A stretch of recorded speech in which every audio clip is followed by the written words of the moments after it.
Hi folks, hope you're doing well. Thanks for all your responses. I shall try and get through everyone. I've transcribed quite a bit of stuff for this lesson as well, and I'll link that below as a PDF that you can download if you want to get hold of that. So check that out.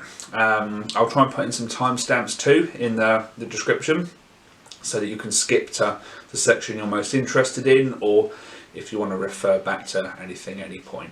Okay, so let's get started. Right then, okay, so I had a couple of queries about hand synchronization, finger independence and speed building.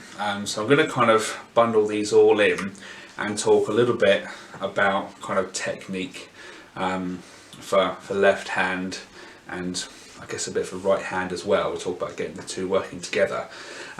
So I'm going to be demonstrating a few of these kind of like spider walk exercises, which some of you have probably come across, and I came across these fairly early on in my playing.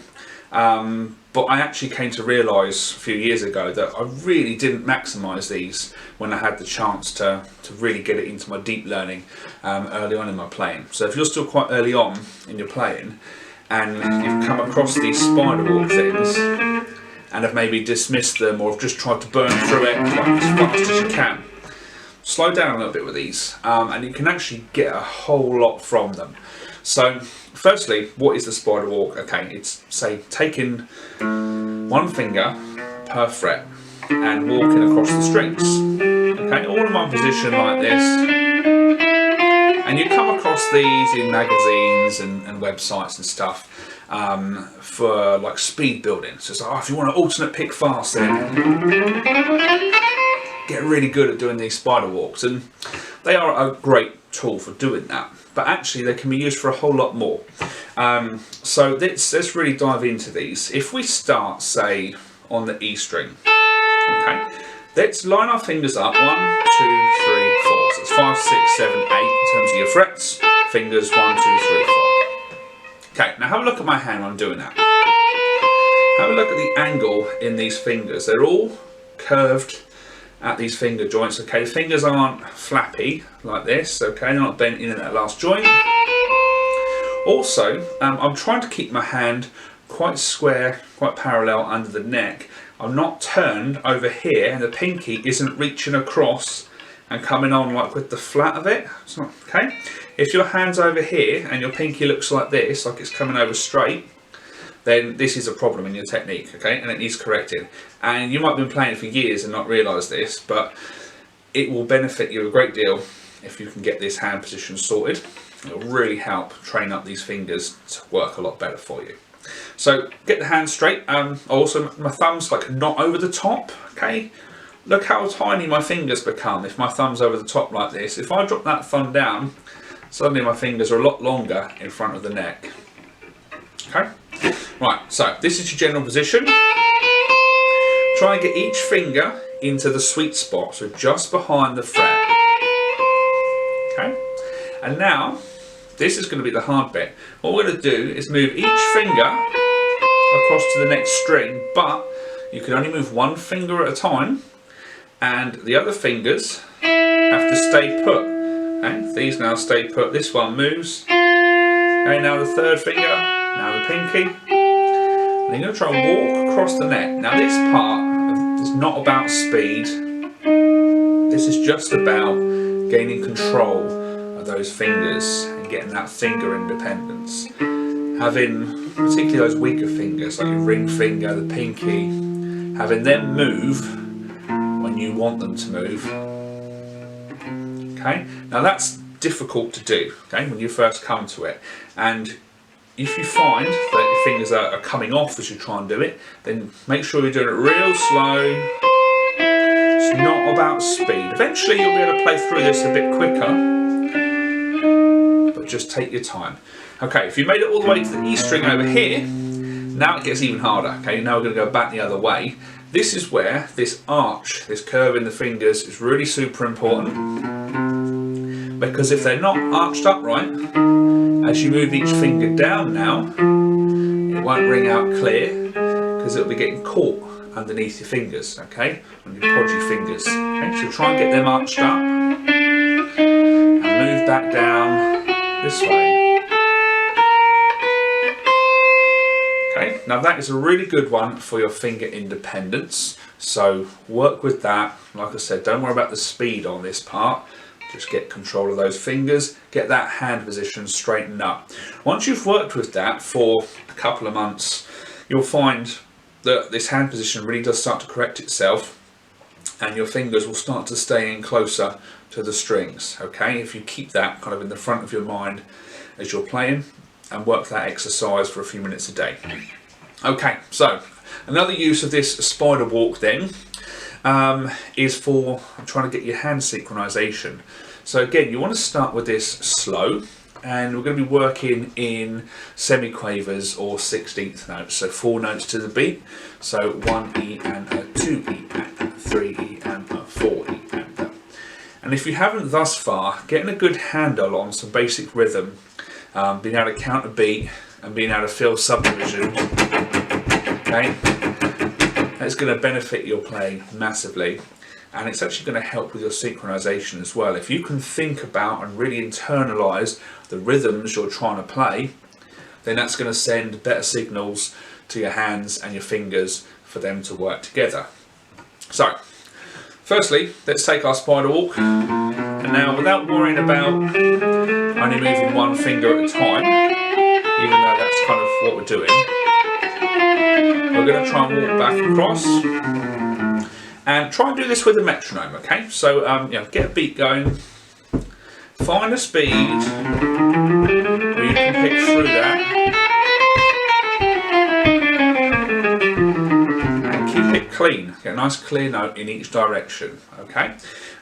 It might not be as fast as you think to start with. It might be a bit slower. That's fine.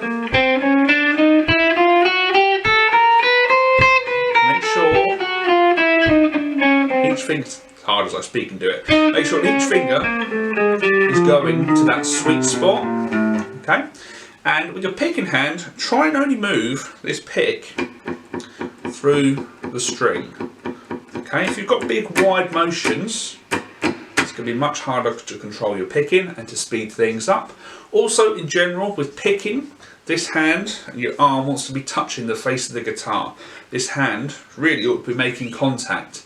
Okay, picking is like writing a letter. Okay, the guitar's your paper, this is the tip of your pen, and it's small motions. Okay, strumming is more like this, it's like painting a wall.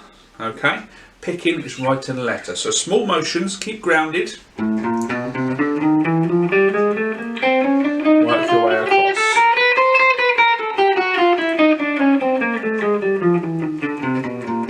Okay. You can try that in different areas of the neck if you like. The lower down you go, the bigger the stretches are. So the more uncomfortable it's going to be at first, the harder it will be to get a clean note in that sweet spot. But try it everywhere. It's pretty mindless. But take care and attention that the fingers aren't flying around too wildly. Okay, so how can we maximise this one and get even more out of it? We talked about finger independence before, and actually you can work on your sync and your finger independence by taking this spider walk and trying out different combos. Most people kind of just run up and down, and that's cool, it's a good exercise, but you just get really good at doing that, and the fingers always want to work in that same direction, 1, 2, 3, 4, 4, 2, 3, 1. Usually what will then happen is you might come across a lick or a line where the fingers have to move in a different way, and that suddenly seems really difficult. So train up those different combinations. So you could have something like this one. So that's 1, 3, 2, 4 in terms of the fingers you're using. Okay. If you've not tried that one before, then you might find that quite tricky. Bring it back the other way. You could do the same pattern or reverse it. Okay, it's quite a good one. you could do something like this. You could do 1, 4, 2, 3.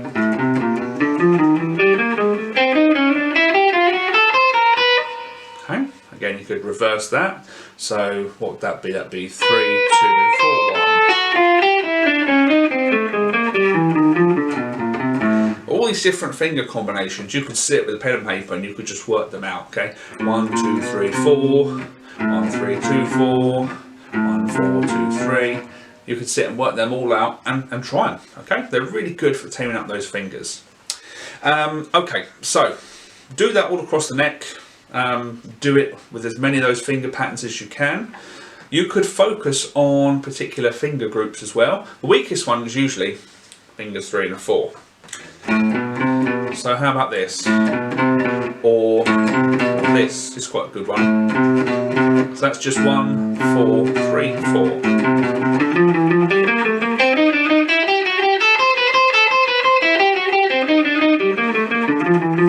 And reverse it.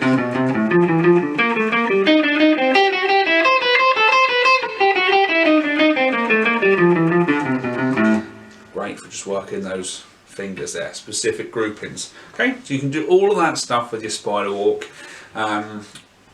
Whilst we're here then, another one you could do, which is just slightly different to the spider walk, is your pentatonic scale. And most of you probably know the pentatonic as those 2 notes per string. But if you encompass the next position along, then you get 3 notes per string and you can start doing some of these patterns. So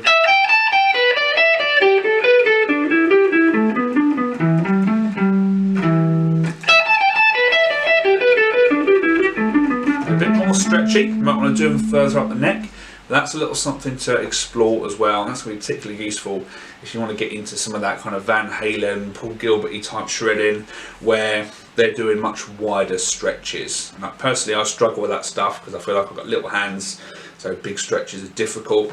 That might be something you'd like to try with all of that. Okay, so next up we're going to take a little look at some exercises you can do for speed building. And for these, chap I just mentioned, actually, Paul Gilbert, has got a great little exercise that this is like in every Paul Gilbert article in every magazine ever. So you might have come across this thing. Okay, so you could think of this as being out of an A minor scale. Here on the B string, that's 5, 6, 8, E, F, G, and then 5 on the E string there, A. 5, 6, 8, 5, E, F, G, A. Okay. Now we're going to play this then, and we'll try and play it in triplets. And you could do that as 8th note triplets. So that's 3 notes per beat. 1, 2, 3, 1, 2, 3, 1, 2, 3, 1, 2, 3. Or 16th note triplets, which is 6 notes per beat.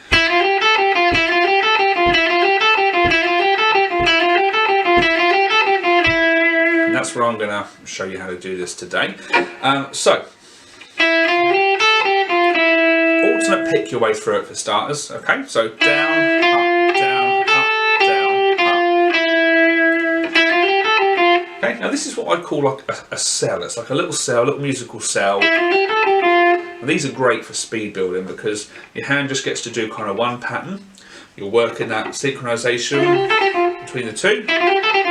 And you can do as many repetitions as you want, but start with maybe 1 or 2.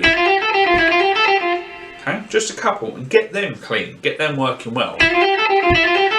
Then try a whole bar's worth. You hear me tapping my foot? It's really important to do this stuff to a metronome or with a strong count. Okay, particularly for as you speed up, keeping track of where the beat is, okay? And if you can, try and accent where that beat is. As the pace increases,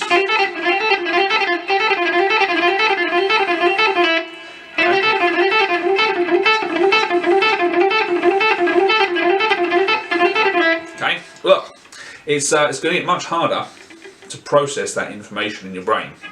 So rather than thinking about 6 individual notes, you want to learn that pattern into your fingers, and then you really just lock on to the first note in each pattern. It's much easier to process 1 note at a time than 6.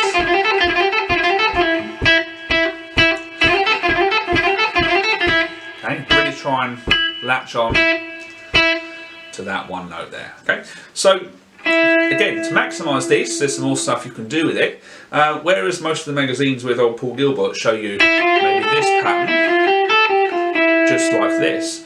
A way to really maximise this is actually to now try it with the first note in a different place.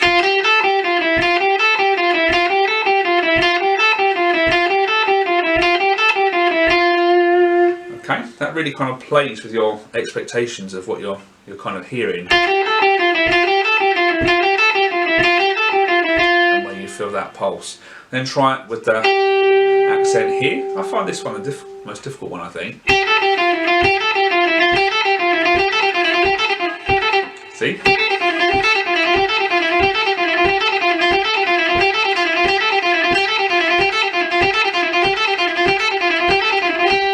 And as it speeds up, I've really got to latch on to where that pulse is.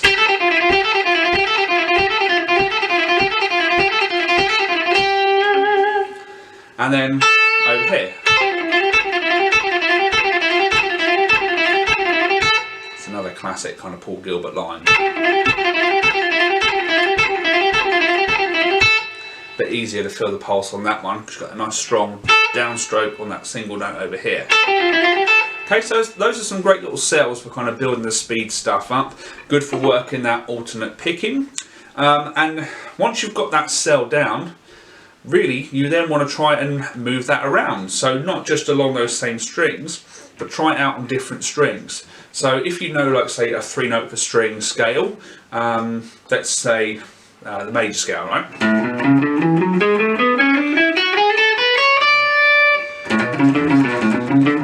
And try it here. Try it here. Here.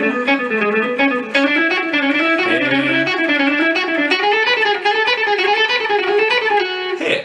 Now doing that all the way through that scale, it gets you used to picking on the different thickness of strings. It also works different finger combinations, okay? Coming back to what we were doing earlier with our spider walk. Training up those different finger combinations is really important for all this kind of stuff if you want to speed up. So take your cells and move them around to different places. Get that extra mileage. Try and move in the accents, okay? Don't just stick to the pattern I've shown you. Try and come up with some of your own as well.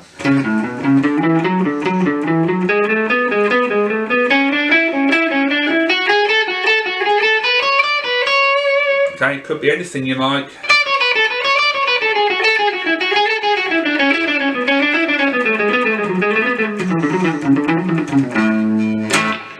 Okay, it does take time and effort to improve this stuff, but if you do it slow and measured, really acknowledging the rhythms you're playing, the beats you're playing, okay, and be critical of yourself, okay? Is your hand flapping about too much here? Are your fingers flapping about over here? Is your pinky reaching all the way across the room to try and get onto those strings, okay? Look at that hand position.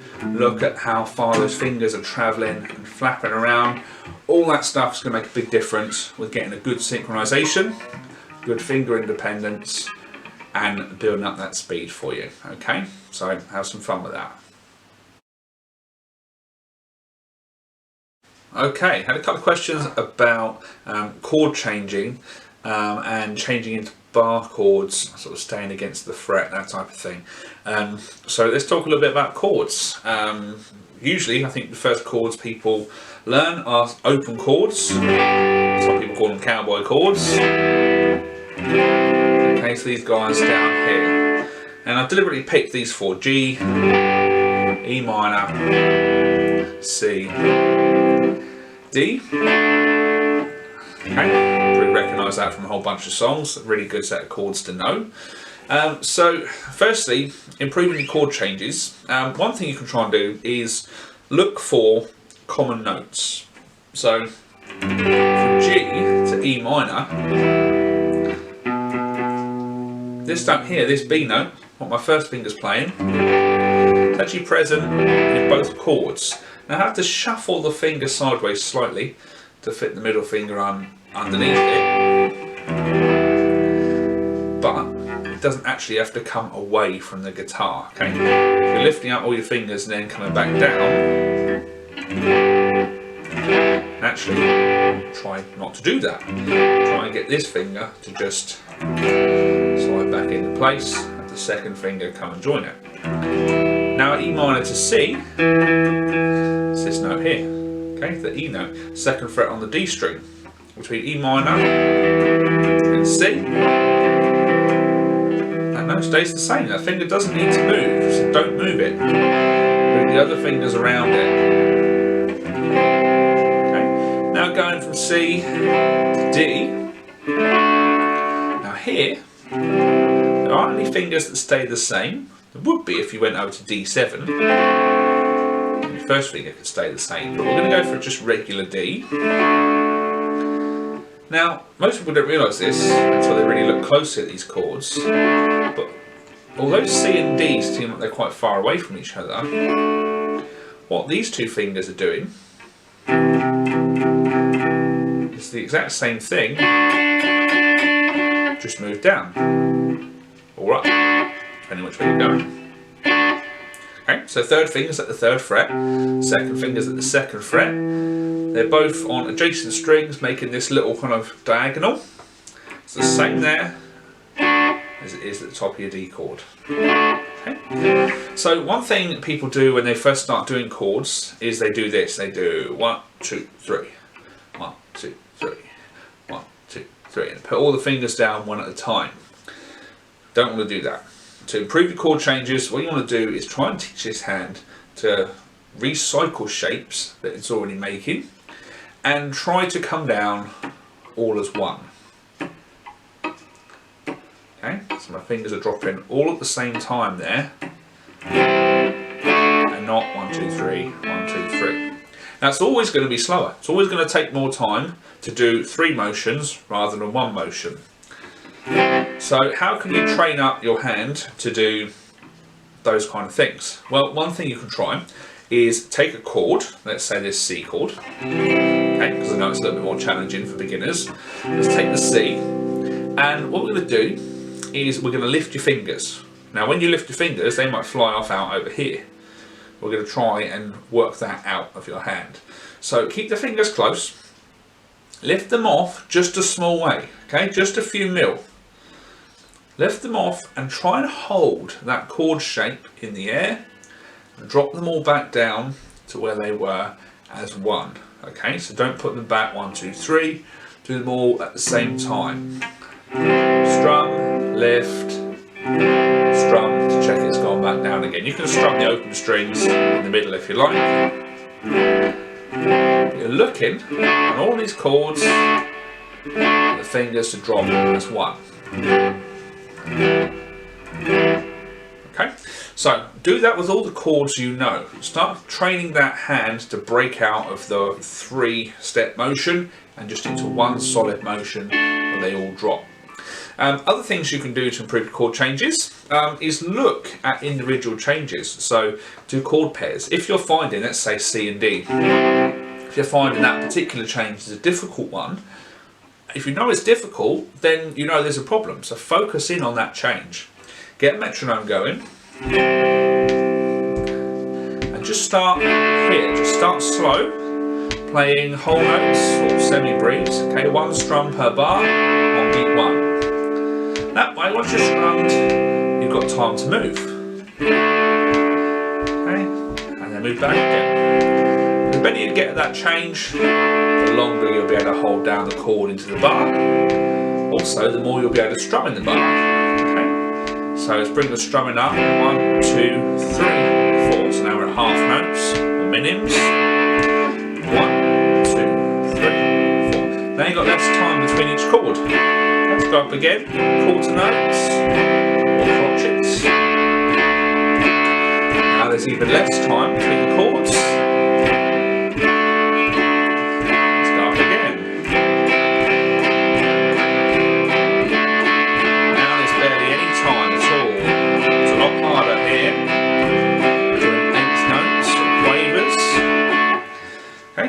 finding that that's starting to fall apart and break at that point when you're maybe trying to do strumming patterns.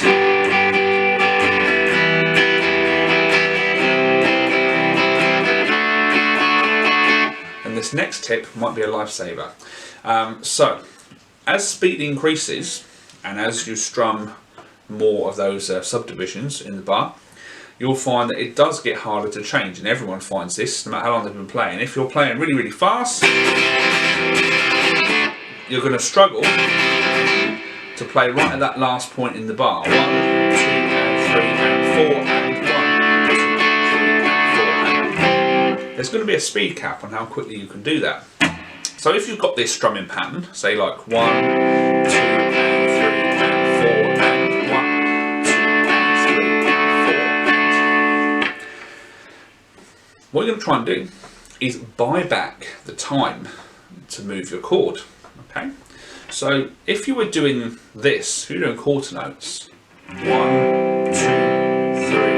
4, 1, 2, 3, 4. Now there's a little window, right, between beat 4 and beat 1. Okay, it's like it's the end of 4.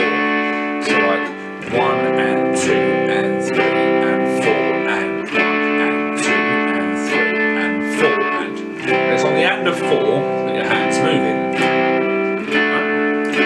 So if you strums that point, 1 and 2 and 3 and 4 and, now there's an even smaller window for your chord change. So we're going to buy back that time, okay? And we're still going to move our hand on the end of 4.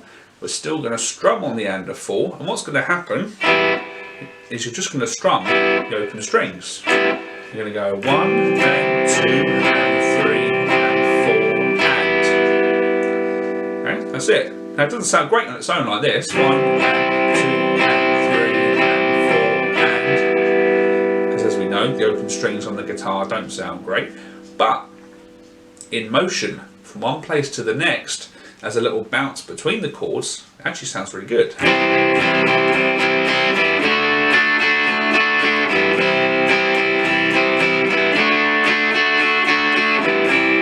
And if you listen to songs, if you listen to guitar players, you listen to your record collection, you'll hear that this is how guitar players get around those faster chord changes. They buy back that time and they just strum open strings. Now it's not always the case, 100% of the time, but this will be a lifesaver as that speed increases.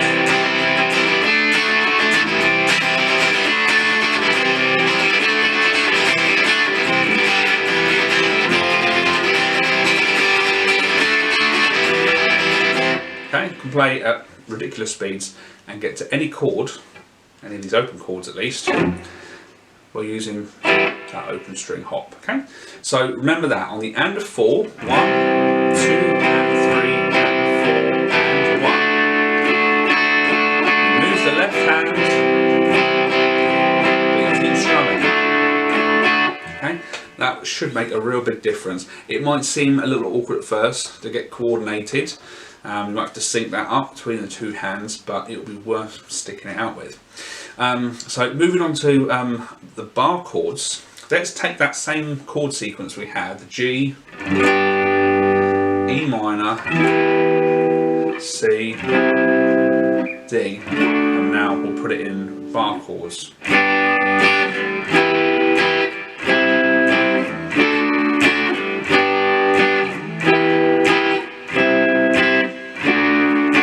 Now we can put a little open string hop between that as well if you wanted.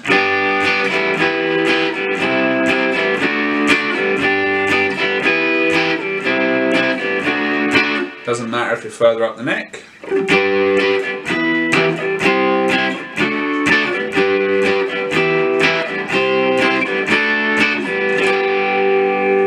That stuff's really going to help. Bar chords themselves.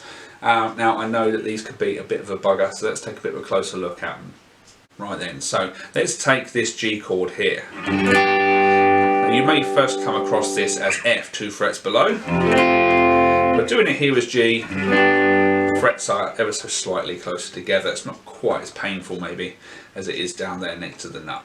Okay, so some of the common pitfalls of bar chords. Firstly, there's a lot to be said about the position of your hand and the position of your thumb and where the pressure is actually going and how you're operating that index finger. A lot of people see someone play a bar chord and think that they're pushing down right with the very flat of the finger, but that's not the case really. Certainly it's not for me. That, if I push down directly on the flat, that's really uncomfortable. My hand and wrist are now kind of all the way out here. I've got like this chicken wing out here now, and there's this horrible strain in my wrist here. We really don't want that. The elbow should be over here, in next to your body. Okay, you shouldn't be chicken winging to get into chords, okay, unless you're really desperate for a particular chord. So no chicken wings. Right, so elbows in, wrist is at a natural angle, not strained over here. Thumb drops down on the back. Now you'll see me when I play a D chord, like my thumb might come over the top here and knock out the E string, or play the E string. Then on a C chord,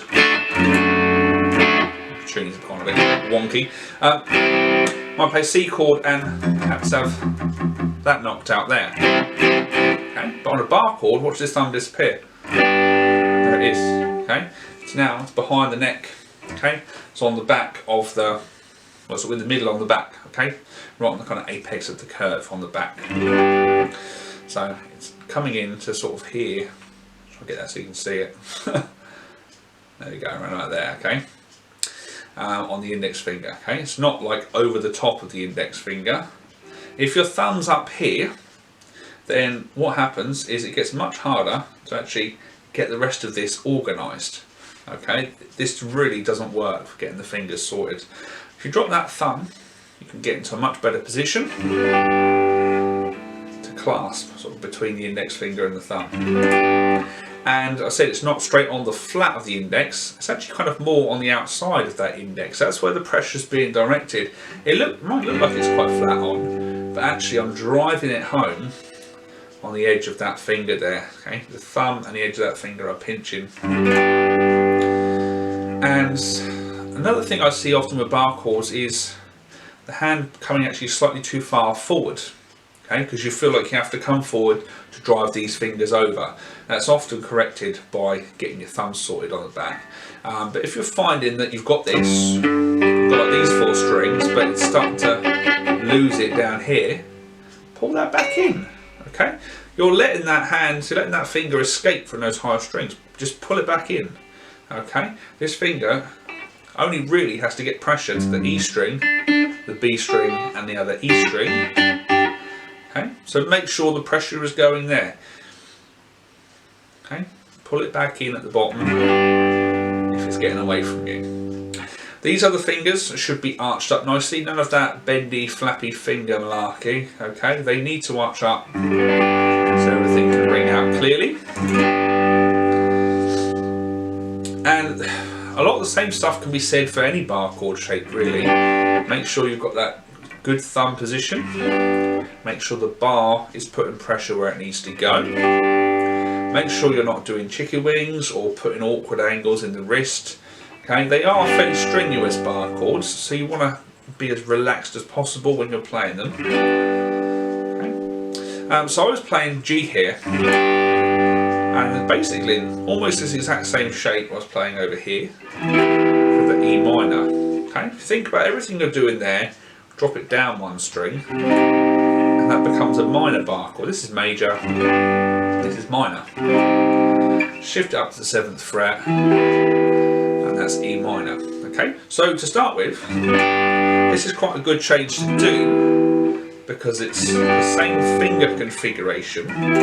Now, like we talked about in open chords, trying to recycle and trying to drop things all together rather than one at a time, it's the same here. As I move from there to there, that shape stays formed and it just shifts over here. Okay, I don't break it and rebuild it from the ground up. We recycle. Okay, we stay close to the strings. Okay, I'm going to go over here for C. Now, this shape bar chord's an horrible one, and there's a couple of ways to do this. The way you see it written is like this, with 4 fingers. Personally, I find that very uncomfortable, especially down here, doing like a B flat. Okay, this does feel strenuous. So I play mostly electric, so I mostly go for it like this, and I find I can curve the third finger. Sometimes I can curve it enough to get that note on top. Oh. Okay. But to be honest, most of the time, I'll go that high E string. No one's going to miss it, okay? There's no E string police that are coming around looking for that note.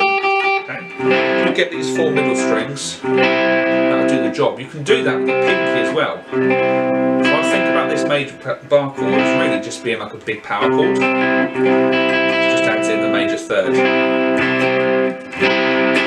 So find a way that works for you. And again, when you go to it then, if you're going to go to it from this E, have that first finger travel down the strings. Don't have it come away, have it move down. Find your in position and then shift it up 2 frets to get the D. G, E minor, C, D.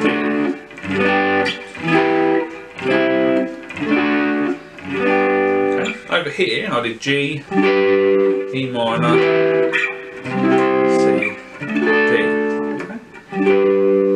There's that G. That would have been recycled off the back of the D.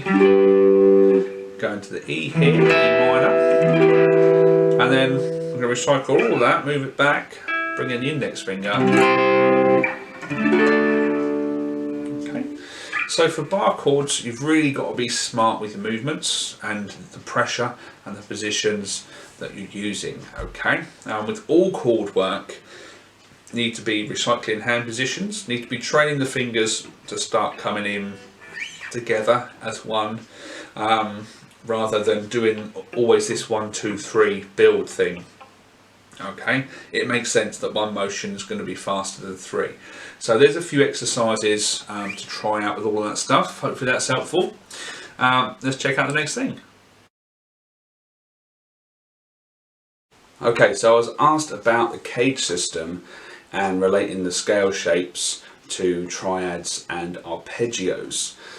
So quickly then, what is the cage system? Well, the cage system is a way of dividing up the neck of the guitar into 5 positions, and more specifically kind of dividing up a key. So if we said we're in G,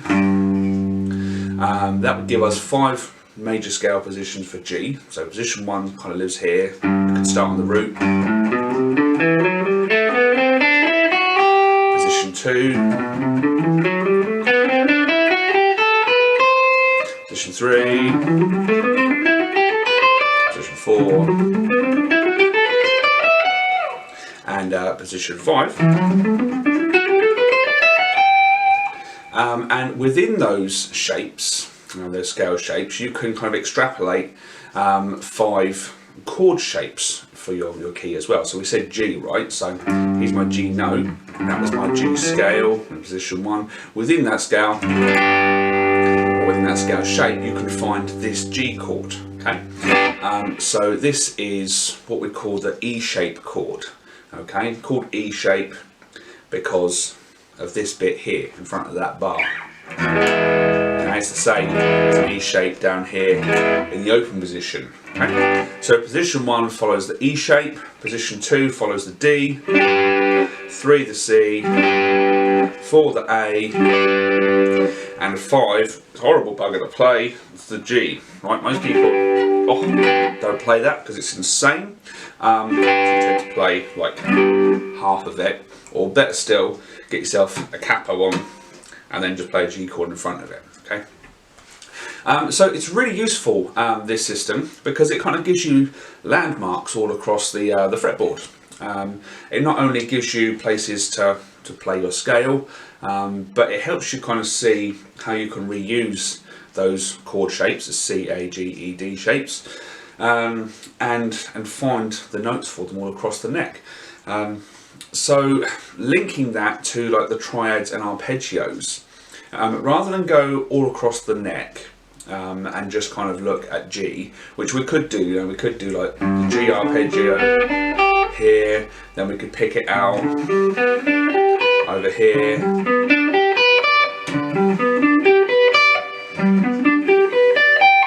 okay, Okay, you can get an arpeggio for G in each of those 5 positions.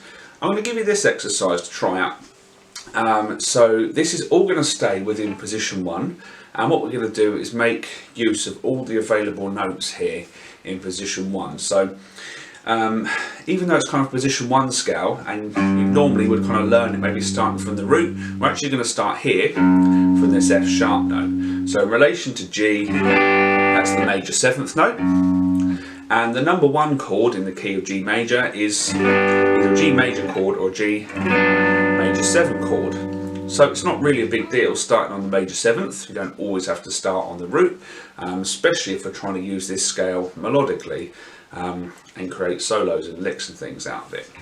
So playing it with all the available notes, we'd start here on F sharp and have 2 strings where we go 2, 3, 4. Okay, so F sharp, G, A, B, C, D, and then 2 strings where we go 2, 4, 5, E, F sharp, G, A, B, C. On the B string there's just D and E, 3rd fret, 5th fret, and then over here this is E, so it's got to be the same as over here, right? 2, 3, 5, F sharp, G, A. Okay, so that's what I would consider position 1, even though you're not starting on that route. Now what we're going to do is we're going to go through G major, and we're going to harmonise it into triads. So what that means then is if you take your scale, which is 7 notes, 1, 2, 3, 4, 5, 6, 7, that's 1 when you get back there, 2, 3, 4, 5, 6, 7, 1. Okay, so harmonising it, in the first instance we harmonise to triads, and we take the 1st note of the scale, 3rd note of the scale, and the 5th note of the scale. That gives you your G major triad, or a G major chord. Okay, when you play a G chord down here, you're playing the notes G, B, and D, and over here you've got G, B, G. So it's a combination of the 1, 3, 5, the G, B, and D, and that's the same for any major chord. It's the 1, 3, 5 from the major scale that chord's named after. Okay. So if we took it just one step further and we harmonised another 3rd on top, we'd get that G major 7 chord that I mentioned before. So we go 1, 3, 5, 7. You see how we're like hopscotching through the scale? So play a note, skip a note, play a note, skip a note, play a note, skip a note, play a note. 1, 3, 5, 7. 1, 3, 5, 7, 1. There's your major 7 arpeggio. You could tuck in the major 7 there as well. Yeah, 7, 1, 3, 5, 7, 1, 3, 5, 7,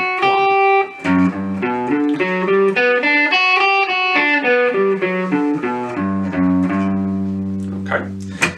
What I'm going to get you to do then is to try and do this through all of G major in this one position. Okay. So if we now started at the 2nd note of the scale, so that's A. If we harmonise A to a triad, we get A minor. We get A, C, E, which in relation to A, that's 1, flat 3, 5. Okay. If we add a 7th on top of that, it becomes a flat 7. 1, flat 3, 5, flat 7. That gives us a minor 7.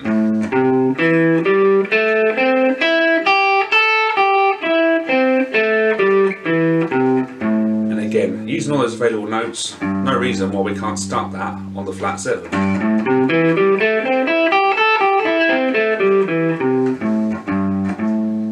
Okay, so that's A minor 7.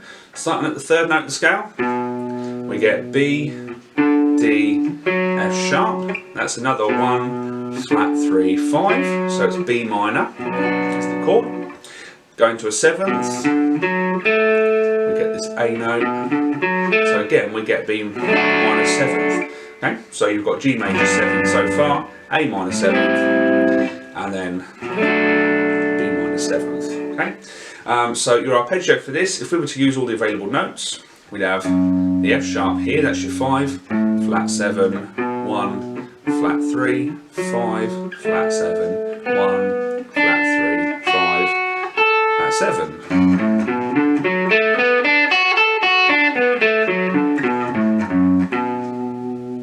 Okay, now let's do C. So C is the 4th. That gives us C, E, G, and B when we go to the 7th. So that is major 7. Okay, using all those available notes, 5, 7, 1, 3, 5, 7, 1, 3, 5. Okay.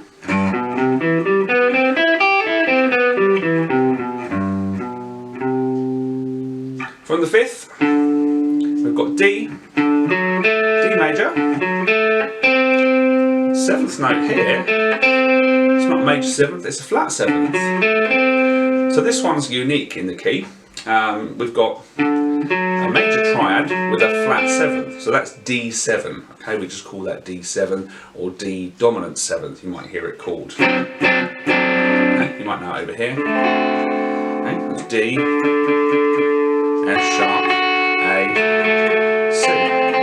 D, F sharp, A, C. 1, 3, 5, flat 7. Okay. Our arpeggio here then for D7.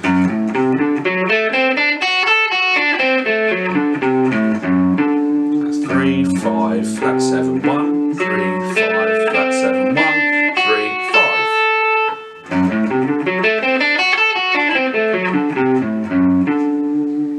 Okay, the 6th note of the scale is E. If we harmonise that, we get E, G, B, D, 1, flat 3, 5, flat 7. So it's another minor 7th chord.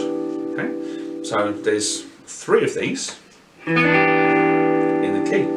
Okay, you get a minor 7th on the 2nd, on the 3rd, and the 6th. Right, so if we play all available notes over here, that's our G, we'll start there, that's our flat 3, 5, flat 7, 1, flat 3, 5, flat 7, 1, flat 3.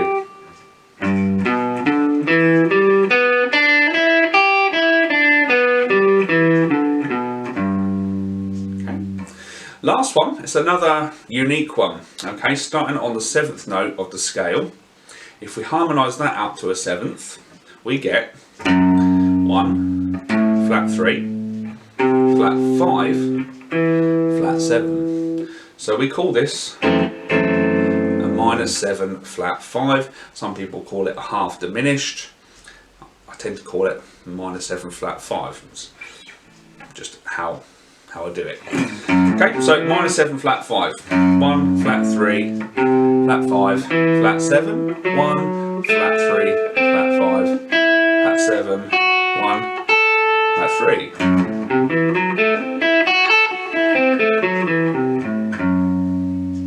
Okay, so in all then, you've got G major 7, A minor 7, B minor 7, C major 7, D7, E minor 7, and F sharp minor 7 flat 5. Okay, so I think that going through each position and picking it apart this way really helps to start relating these case shapes to your triads and arpeggios, especially when you start to do that all across the neck. You realise that you can stay with one of those. You could take your G major 7 and you could start trying to find that across the neck. So if you went to position 2,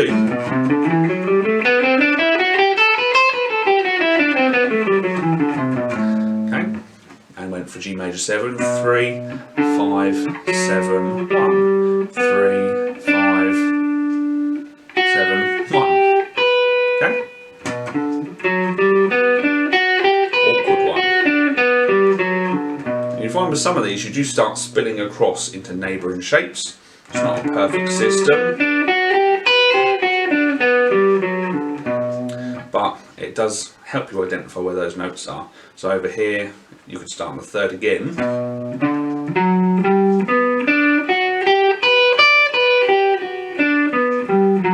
Okay, and then out position 3, you've got that C shape, major 7, chord there, that's that one. Okay, over here, there's the A style, position 4.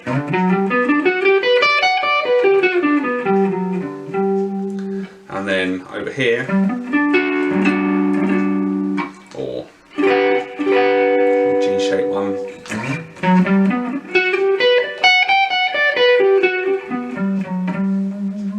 Right, so you could do that for one kind of chord or one triad arpeggio across the neck, or you could now go through each position and do that in each position, okay? And it takes a little bit of time, sure, but it really gets you to really learn this stuff in depth. And I definitely recommend it. If you really want to maximise your understanding of the cage system, then take a key, take G. Yeah, since we started it off, now try and go through position 2 and try and find all of those, position 3, 4, 5. So have some fun with that stuff with caged. Enjoy. Right, just following on from the cage stuff quickly, I was also asked about using the major scale kind of melodically. And I think that actually if you go through and learn your major scale across the neck and identify where your chord tones are for any chord that you're playing on, that's going to really make a big difference to playing melodically. If you can identify where your chord tones are, then you're always going to be able to kind of point your lines and try and land on a sweet note. So the chord tones are always going to be the notes that sound the best. And some of the scale notes, well, all the scale notes will work good as passing notes. Some of them will have a nice effect if you land on them and highlight them, but some of them will really just want to stay as passing notes. Some people call them avoid notes. You don't have to avoid them, you just have to kind of avoid landing on them. So like if I said G major 7, the 4th, the C, sounds pretty horrible. Now you don't have to not use it, you can pass through it, rest on a different note. Okay, but landing sounds rubbish.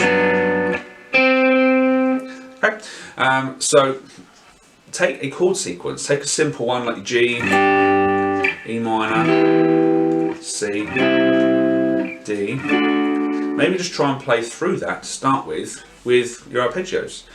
You could just do triads.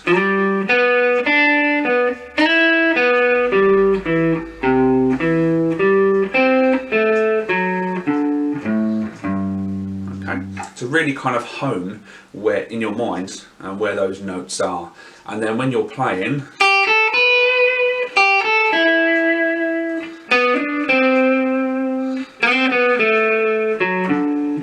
can try and point towards them.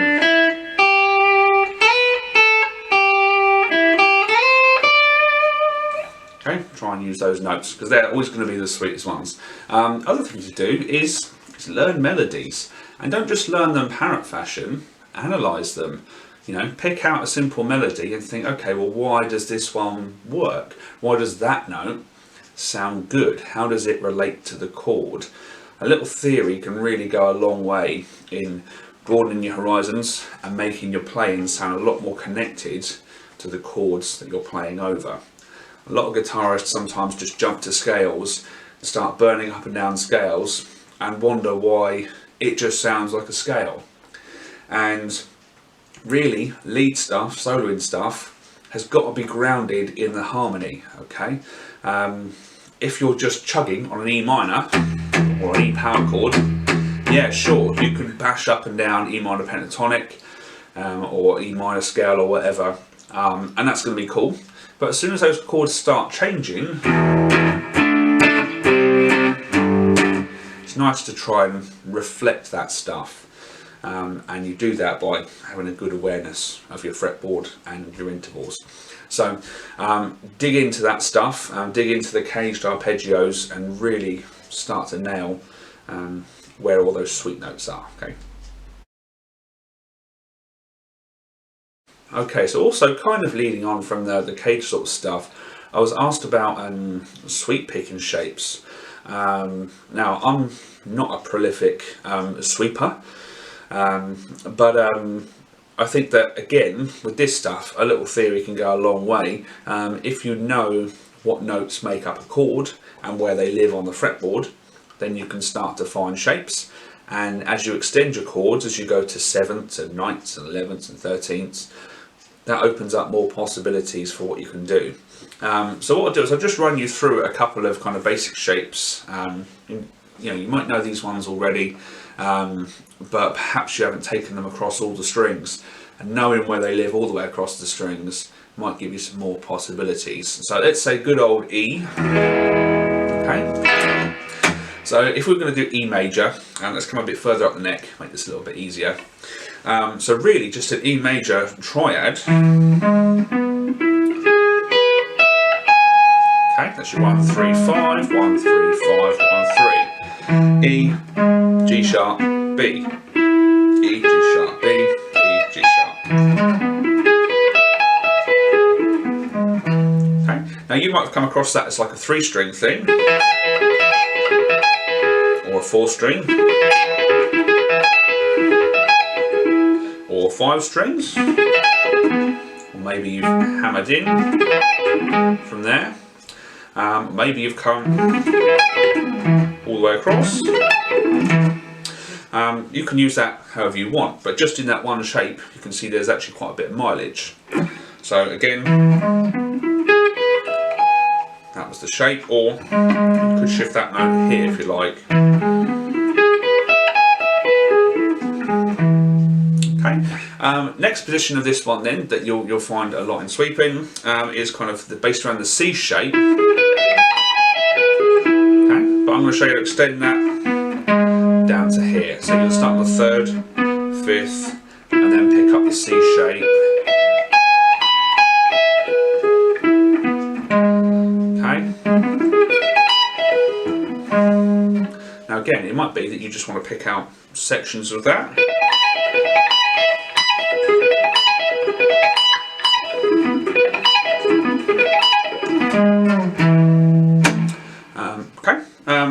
Let's hop down. We could go further up, but it gets a little bit tight up here if you've got a smaller fretboard. So let's drop down to here. So based around, if you're in cage system, the A-shaped chord. So here, that's your root, 3rd, 5th. There's a 5th below here as well.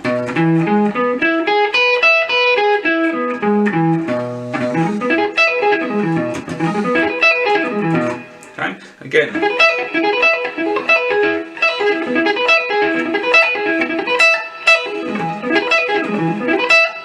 There's different uses of that depending on how many strings or rhythmic groupings you want to use, but those I think are your really common kind of major ones. To turn those minor, all you've got to do is flatten the 3rd. So if this was major, we take the 3rd note, okay, so we take the G sharp and we flatten it and make it G.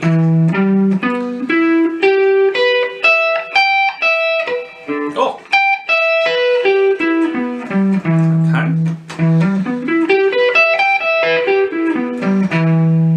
So that's your minor one. That might be one of the first sweeping things you come across. Okay, so if we apply the same logic and move that across, now start here on the flat 3. Okay, through that C shape, or now C minor shape. This is a great one. So there you go, 3 strings. 4 strings, or 5 strings. Take it all the way down. Back over here, we've got this one. Okay, any one that's got like a little roll in, it's usually a little bit tougher. So this one you find gets used a lot. These ones do get used a bunch.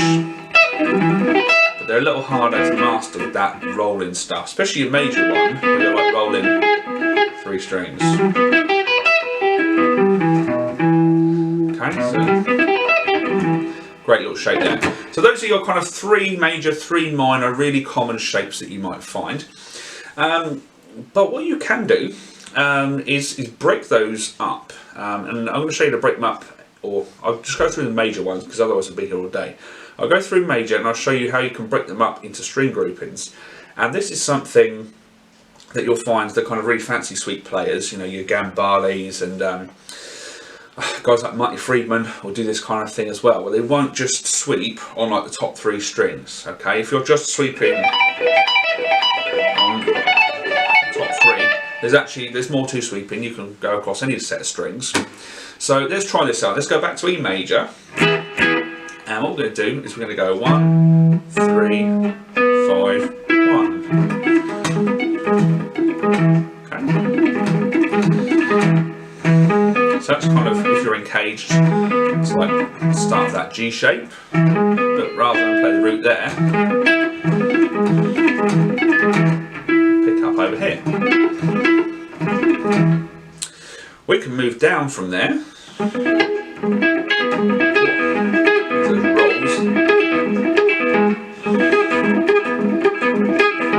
So that's your 3, 5, 1, 3. Starting here at the 5th. 5, 1, 3, 5. Okay, so you can actually kind of move down that cage position with those shapes.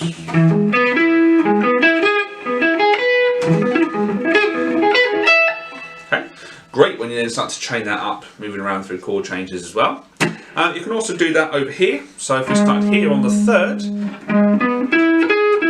there we go, 3, 5, 1, 3,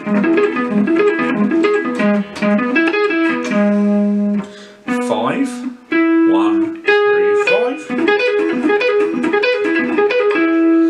1, 3, 5, 1. That is the same as what you'd have if you were playing your minor, like that, yeah? Great little shape to have and know, because actually it's recycling. If you've been doing that in A minor, drop it down the string, and you've got E major. Those two sound good together. Okay, very neoclassical. Okay, so you've got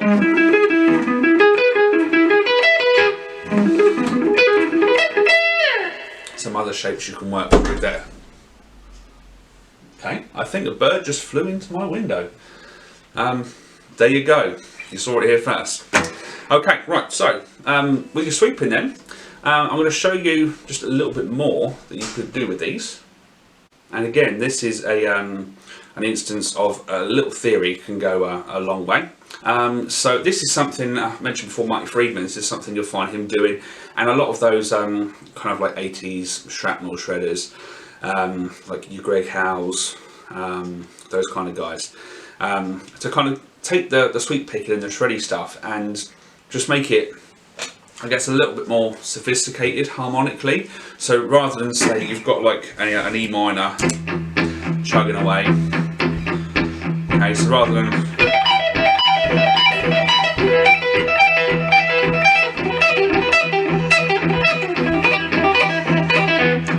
just kind of playing E minor on E minor, something you can experiment with is trying to target some of those upper chord extensions to make it sound a little bit more fancy and give you a little bit more to play, and add a bit more interest as well. So let's say we've got E minor. Let's make it an E minor 7. So all we do is we take E minor, which is E, G, B, and we add in a D note. Now we could adjust all of our arpeggio shapes, like we did with the cage thing, to account for that 7th. But here's a really nice little trick. For E minor 7, playing an E minor arpeggio will get you the root, the 3rd and the 5th, right? That's a given. If you play a G major arpeggio, that gives you the 3rd, the 5th and the flat 7th. Okay, so if you combine those two, that would give you 1, 3, 5, flat 7. playing that.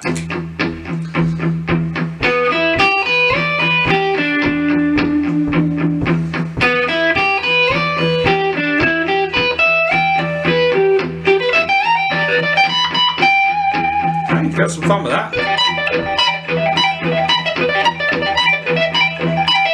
Okay, you don't just have to play E minor on E minor, you could play G major, and that will get you that minor seventh kind of sound.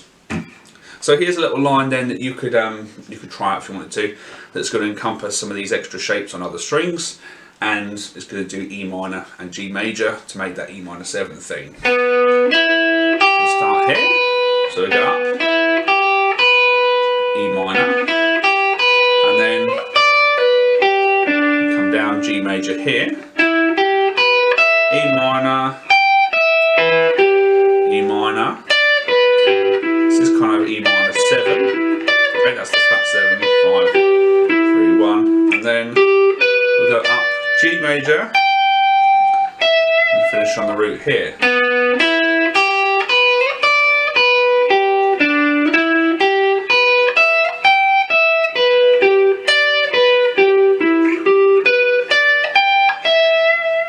Okay, that's played in 16th notes, so here's your poles.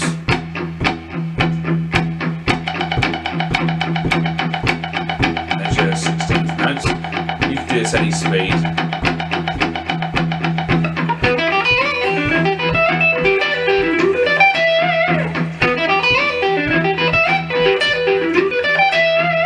Okay, and that sounds kind of cool, right? That sounds better than just E minor on its own. Even just that much. Nice little ending on it as well. Okay, so you could experiment with that sort of idea, have a look into some of the other chords that you could do that with. So like I said before, little theory goes a long way. If you can work out what 7th chord is, then you'll find that actually there's 2 triads that would fit into that. In the case of a minor 7, it's the minor triad, and then it's a major triad from the 3rd of the chord. Okay, and what we'll do now is we'll take that a step further and we'll go up into further extensions. We're going to go up through the 9th and the 11th as well. So what on earth is an E11? I'll show you a really easy way to play E11. Sounds crap, but that's a really easy way to do it. So in an E11 then you've got root, you've got, well, let's say minor 11 in this case. So you've got root,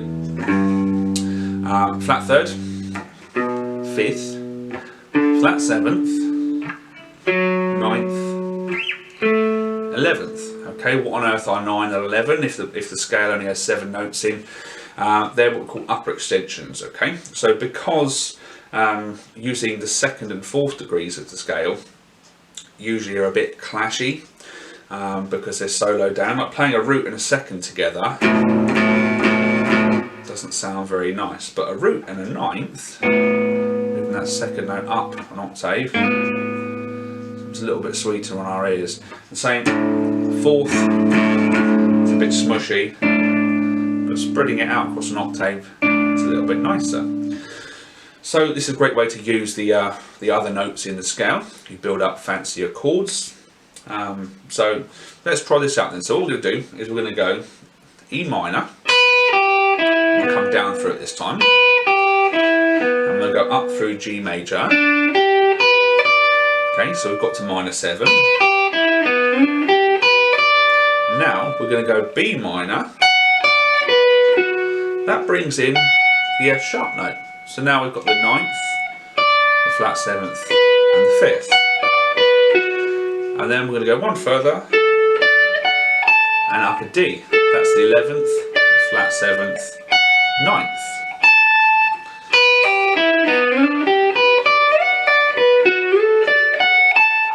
I'm just going to resolve it there on the G note, which is the flat 3. Again, another good tip, don't always have to resolve back to a root note. You can resolve back to any chord tone and have a slightly different effect. Okay, so you've got that shape, that shape, that shape. Okay, it's actually the same idea. Okay, it's like a minor triad and then a major triad starting 3 frets up, okay, and then minor triad, 3 frets up, major triad. Works really nicely. Try again. There we go. Okay. Now that sounds a little bit more ear-catching. It sounds like there's a lot of stuff going on there. And that's a great little trick. Like I said, guys like Mike Friedman love using that stuff. You know, especially in that sort of setting, like that sort of metal setting where maybe just chugging on some power chords. Power chords are not major or minor, so you can be a little bit ambiguous with your harmony. And because a power chord's like just a root and fifth, it means in your lead playing you can imply all of those upper extensions if you target some of those notes, okay? So hopefully that's a little bit of an eye-opener on some sweep picking stuff for you there. So some real standard shapes, but then how you can get some extra mileage out of those, how you can extrapolate some more of those from, say, like your cage shapes. And then once you've got all of those, start stacking them up into those upper extensions of the chords as well, okay? So have fun with your sweeps. Okay, and now something for the jazz cats then. So I was asked about melodic minor modes. So what I'll do is I'll quickly break down what melodic minor is, and I'll show you a few applications for melodic minor, or the modes of melodic minor, okay? So firstly, what is melodic minor? Well, if the natural minor scale is this, 1, 2, flat 3, 4, 5, flat 6, flat 7. Melodic minor is this, 1, 2, flat 3, 4, 5, natural 6, natural 7, 1, okay?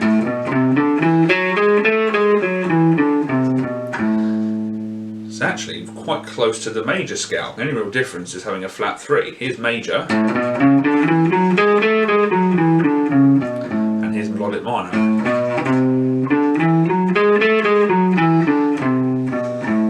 Okay.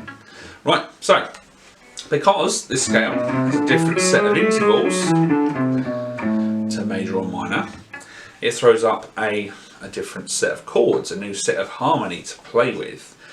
And just like any scale, just like the major scale, if you play the major scale sort of from each scale degree, you get like a new mode, okay, you get a new set of intervals. It's the same with melodic minor, okay, so the relationship between the notes, starting here at the 1 note, and thinking about it versus A minor or minor major 7. The relationship between those is different. So if I play it over the second chord, okay, which would be a minor 7 in this case.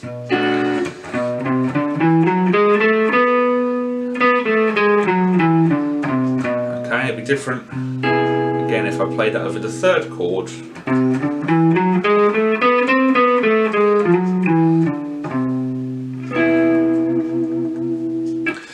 So melodic minor has a set of 7 modes as well. So there's lots of interesting stuff there to play around with. Generally melodic minor, you don't find it so much in kind of pop music nowadays. You'll find it kind of more in jazz or more kind of fancy kind of music, I guess. So what I'll do is I'll show you a few interesting uses for melodic minor and the modes, okay? So first up, let's take a look at something called modal interchange. So modal interchange is really a form of substitution, okay? So if we were talking about A major, then we'd have 7 chords that fit into the key of A major, right? So A major 7, B minor 7, C sharp minor 7, D major 7, E 7, G sharp, minor 7 flat 5, and then you're back to 1 again. And we number all of those 1, 2, 3, 4, 5, 6, 7, just like we do with our scale degrees.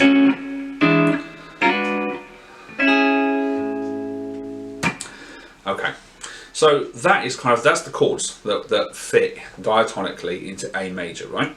So when you play A minor, there's a new set of chords, a new order of chords. Now the 1 chord is the minor 7, the 2 chord, minor 7 flat 5, 3 is a major 7, 4 is a minor 7, 5 is a minor 7, 6 is a major 7, and 7 is a dominant 7th. Okay, so the order is kind of all jumbled from what you had in the major scale. It's the same set of chords, but just in a different order, okay, in different positions.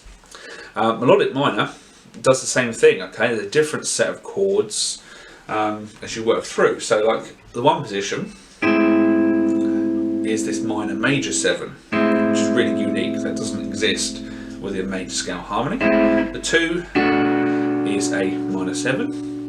The 3 is quite interesting, it's got an augmented triad and a major 7. So you might want to think about it as a kind of a major 7 sharp 5, but you can also sneak in a sharp 4, a sharp 11 in there as well.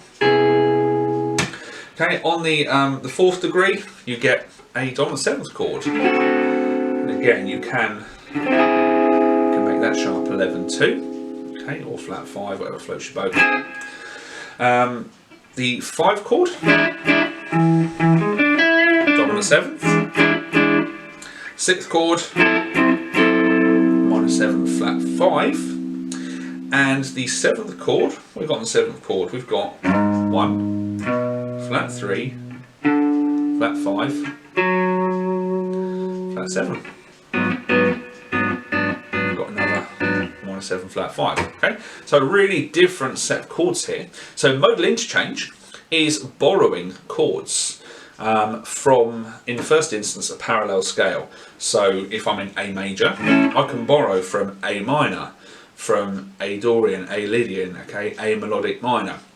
There's some other scales you can borrow from as well. I won't go too deep into this, but for now what we'll do is we're going to make a really simple chord sequence in A major, and we're then going to substitute, we're going to interchange one of the chords for a chord from melodic minor. So our chord example is going to be this, A major, let's make it A major 7, and then we're going to go, so that's the 1 chord, and we're going to go to the 3 chord, which is C sharp minor 7, okay, remember 1, 2, 3, 1, 3,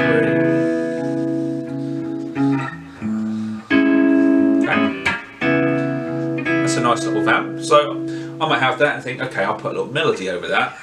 Let's go. Yeah, that's nice. Okay, just a really simple melody. Now if you're substituting chords, the chord you substitute has got to work with the melody. Okay, really it's got to contain one of those melody notes in to make it work. You don't want to kind of have it so you swap out a chord that's got an avoid note and you put in something that sounds horrible, otherwise there's no point doing it. So what we're going to do is we're going to swap the 3 chord of A major for the 3 chord of A melodic minor, and what we're going to end up with is this. That's 1 and 3, and now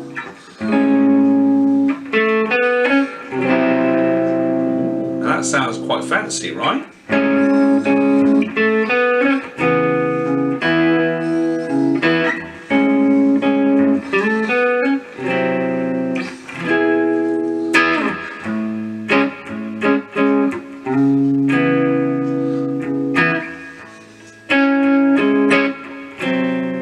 Okay, the melody's unchanged.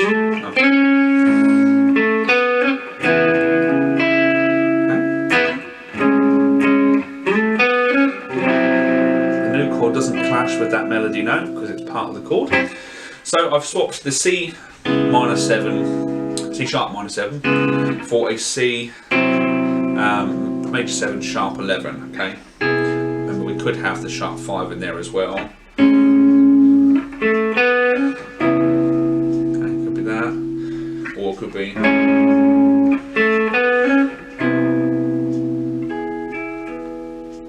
Okay, right. So that's kind of like the modal interchange. Okay, so swapping out chords from a parallel key. And when you do that, then if you want to solo over it, you can't stay in the same scale. So over this new chord, the A major is going to clash over that now, because now I've got this C natural note and a C sharp. It's going to sound bad now. So what you do is when you bring a chord across, you bring its scale as well. So this was the 3 chord in melodic minor. So the 3 scale in melodic minor, the 3rd mode of melodic minor, was C. Lydian augmented it's called, like now 4. Called so because it's 1, 2, 3, sharp 4, sharp 5, 6, 7, 1. Okay, so playing through that progression, A major, over the C sharp, minor 7. You can continue to play A major, but it's worth thinking about it as, although it's the same notes, think about it as C sharp Phrygian. So we've got A major, C sharp Phrygian, A major 7, C, Lydian augmented. And what I've done is I've just put together like a short little musical example of that, which I'll cut away to so you can hear it in action.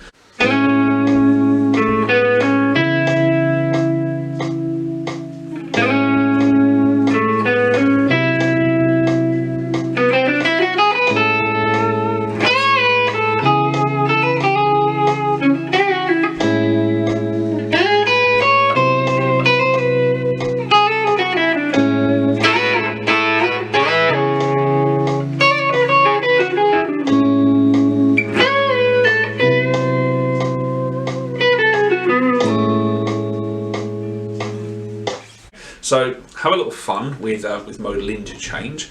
I'm going to carry on with the melodic minor modes, and let's look at the 7th mode of the melodic minor, which is the altered scale.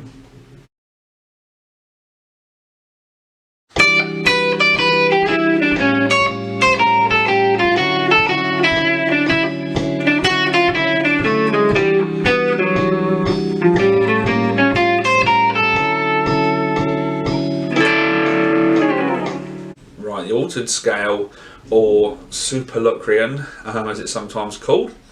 Okay, let's check this one out. So the 7th mode of melodic minor. So if we were in A still, starting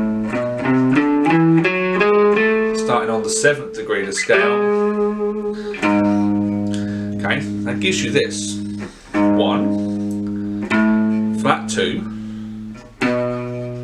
Now this here, call it a flat 3 or a sharp 2. Let's call it a sharp 2. 3. This could be a sharp 4. We're going to call it flat 5 instead.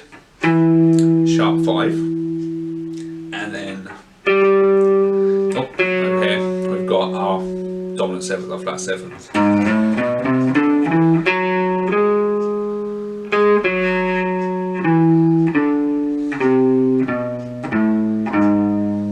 Now this is a dark sounding scale, right? How on earth do you use this thing? Well, we call it the altered scale for a reason. So it's got all these kind of altered intervals in it. What do I mean by altered intervals? I mean the flat 9, the sharp 9, flat 5, the sharp 5. At its core, there's this going on: 1, 3, flat 7. Okay, it's a nicer inversion.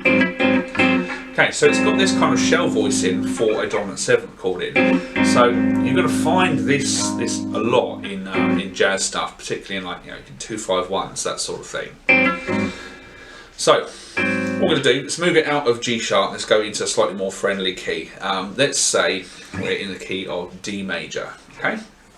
And we're going to, I mentioned 2-5-1, let's do a 2-5-1. So 2-5-1 in D major is the 2 chord, so it's a minor 7, it's a 5, which is A7, and it's the 1 chord, which is a D major 7.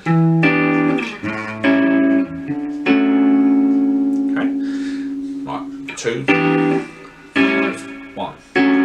Now you often find the altered scale put on to the 5 chord in a 2-5-1, and that's because it's got those altered intervals, and it adds a really nice bit of dissonance and tension before resolving back to the 1 chord again.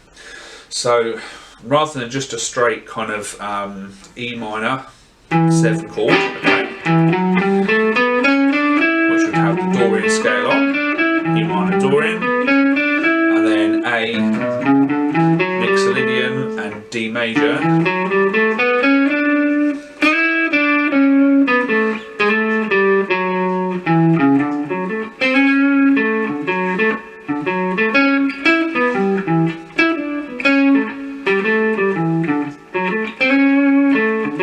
Okay, you can have a lot of fun kind of noodling around with those.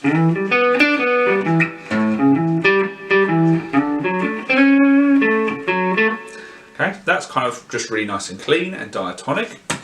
What's really nice in these 2-5-1 lines, and what you get a lot in jazz, is you get tension and release. And we can add a lot of tension into that by playing straight on the 2, then playing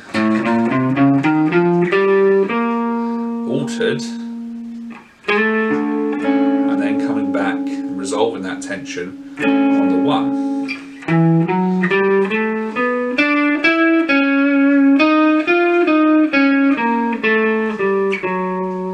Okay, you can be really kind of like gnarly on that 5 chord and take it way out.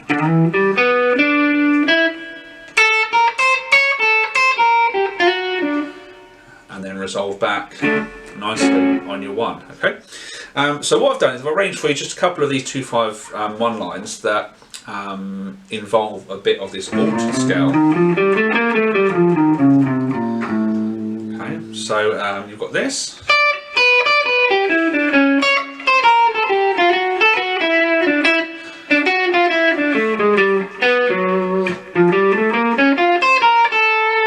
Okay, you can hear that tension on the 5 chord, and then resolving back.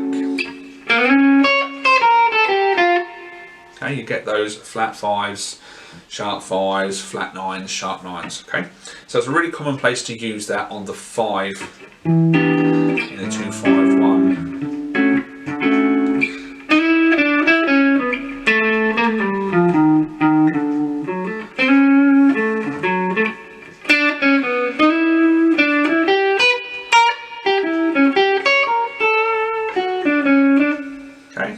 It's a really nice, instantly kind of jazzy kind of sound if you can start playing a bit with that altered scale.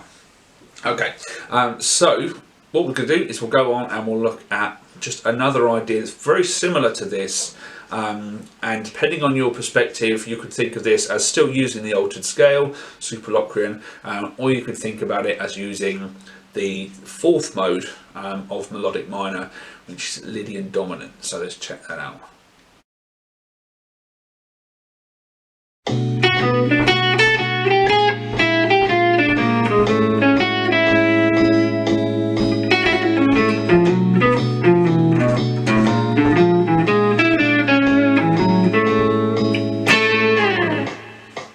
Okay, so this next idea is tritone substitution.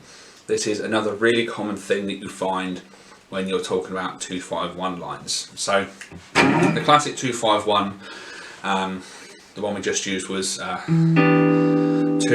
as E minor 7, 5 as A7, and 1 as D major 7, right? So the tritone substitution is, the common one to start with is doing a tritone substitution of the 5 chord. So what's a tritone substitution? If you took the 5 chord in this instance, the A7, a tritone, okay, or a flat 5, or a sharp 4, whatever you want to call it, away from there is there. Okay, so it's E flat.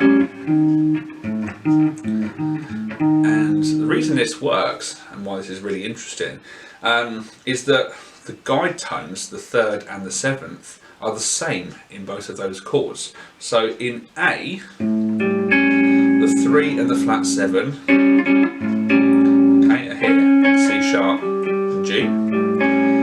If I now make this an E flat chord with those guide tones, the flat 7th of A now becomes the 3rd of E flat, the 3rd of A now becomes the flat 7 of E flat. Okay, so where I had A, G, C sharp, now I've got E flat, G, technically D flat. It's the same note, same pitch. Okay, so because they share those tones, and those tones are really, really super strong, we can do this tritone substitution.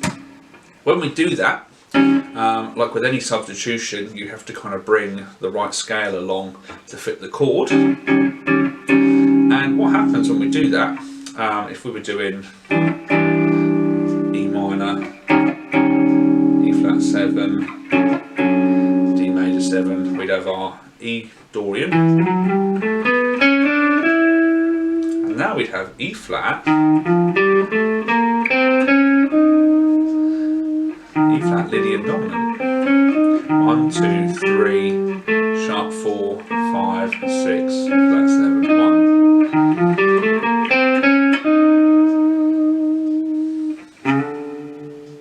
And now back to D major.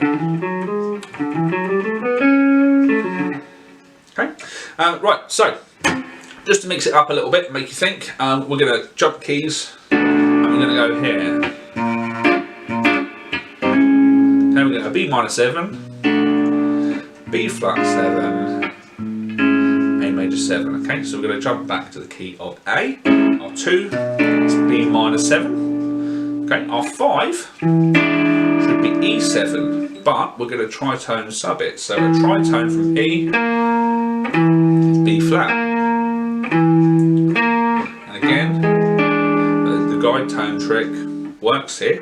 So root 3rd, flat 7. Now put B flat in. Root, flat 7, 3. Okay, and then back to 1.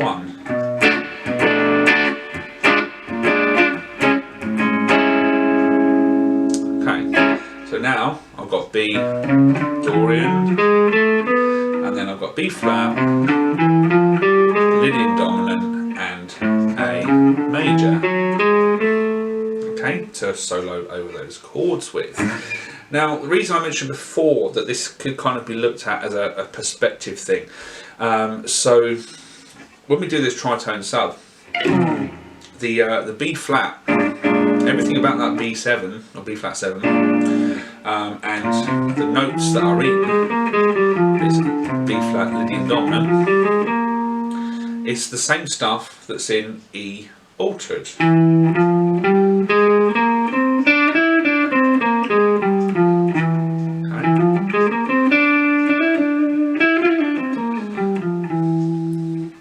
So it's the same notes. So you could think of this as, you know, you're playing E altered or E super requiem over this B flat 7 chord, or you could think about it as this B flat Lydian dominant. Either way, you're going to be using the same pool of notes. It's really kind of about emphasis, I guess. So if you're playing like you're outlining this B flat 7, then really it's kind of this Lydian dominant, right? And in general, you should be thinking about playing the scale for the chord that you're on. So if you're playing a B flat chord, you should be playing a B flat scale. But it might kind of cut down a bit on what you need to kind of like learn. if you just think, okay, well it's really just kind of a 5 still, and I'm just playing altered on that 5.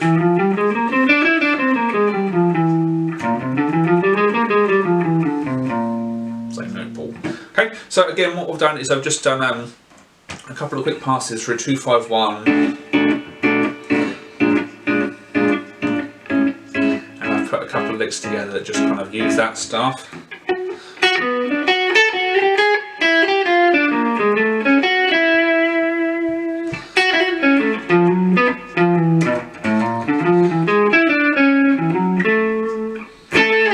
Okay, so you can kind of hear how that sounds.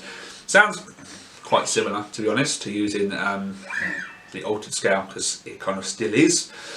So try those licks out, see how they feel under your fingers, and that should give you a little something to arm you with for the tritone substitutions as well. Okay, right, so there we go.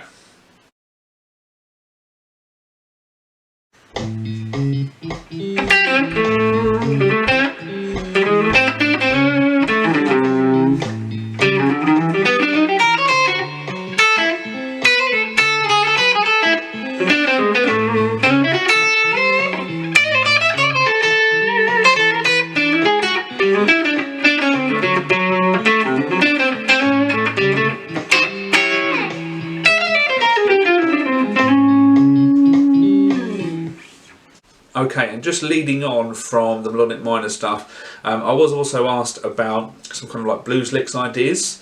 So what I've done is I've just made like a little 12-bar solo that will give you a few blues licks that you can steal. I also use a few melodic minor type ideas as well. So I start out the solo with just some straight kind of like pentatonic stuff.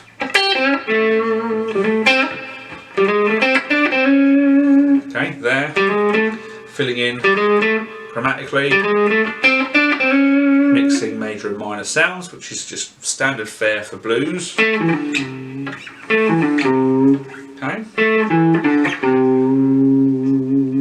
you rub in the minor third and the major third. Okay, so nothing kind of too exciting over the first couple of bars, but then to get to the 4 chord.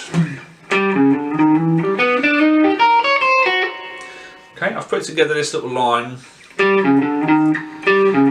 which is kind of going to start. You can think about that as being A7 still, or leading its way up to E minor 7. It's a little E minor 7 arpeggio, and then an E flat 7 arpeggio. So there is a little mini 2-5-1 that was superimposed. E minor 7, E flat 7.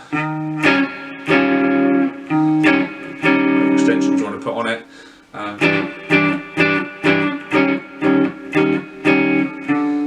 Leading to the D, but it's a blues. It's a D7. Okay, so a little 2-5-1 line there. Now, when I'm on this 4, to create a little bit of kind of interest, more of a fusiony, outsidey kind of sound, I'm using D Lydian dominant. Okay, because it's like basically it's D mixed Lydian, just with that sharp 11 in there. And in blues, you know, the sort of sharp 11, the flat 5 is a common note that you would just kind of rub and mess around with anyway. So thinking about Lydian dominant over the 4 chord. Okay, you can sort of use that on the 1 as well, even if it's not necessarily thinking about it strictly as Lydian dominant. Kind of functionally, if it's more of just a framework to give you outside notes. That's kind of what's going on here. Okay, just a classic blues lick there.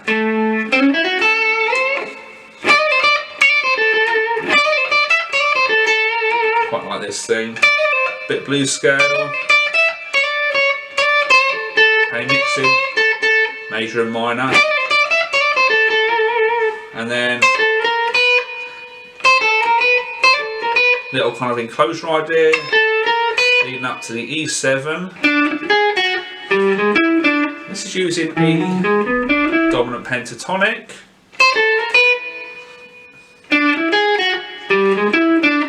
Okay, then little chromatic rundown to the flat 7 of D.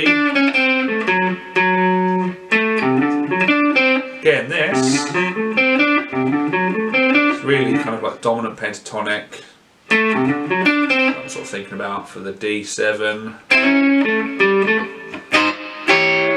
Standard bluesy kind of stuff. And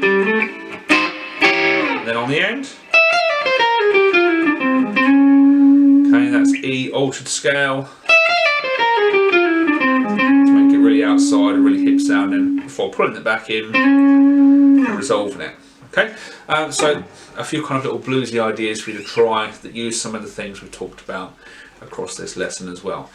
So hopefully this has been illuminating for some of you. Hopefully you've stuck around, or maybe watched through this in a few chunks. I know I can waffle on about these things, especially once you get me going about theory. But if you've got any questions about this stuff, then give me a shout. Remember, you can grab a PDF for all this stuff. I've transcribed all the musical examples. Download that for free. And happy playing, guys. All right, take care. I'll see you around.